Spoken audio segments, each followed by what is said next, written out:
महाशिवरात्रीचा उपवास तोडण्यासाठी मी इथे ना मस्त दूध तापत ठेवलेलं. मला शेवयांची खीर बनवायची होती आणि इकडे वरणाला पण फोडणी देऊन झालेली माझी. आणि आज मी बनवणार होते कांदा भजी म्हणजे खेकडा भजी.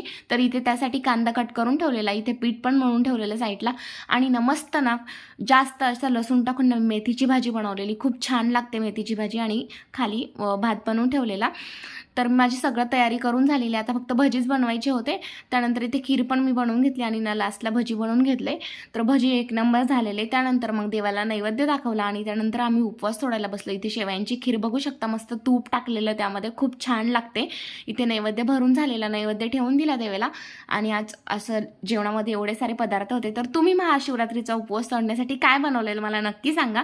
त्यानंतर मी गेले आपल्या गार्डनमध्ये, कारण ना जो कढीपत्ता होता ना त्याची आधीची सगळी पाने गळून गेलेली आणि त्याला ही नवीन पालवी फुटलेली. तर बघू शकता 4 रोपं आहे माझ्याकडे. तर तुम्हाला हा मिनी ब्लॉग कसा वाटला मला नक्की सांगा. भेटूया नेक्स्ट ब्लॉगमध्ये. बाय.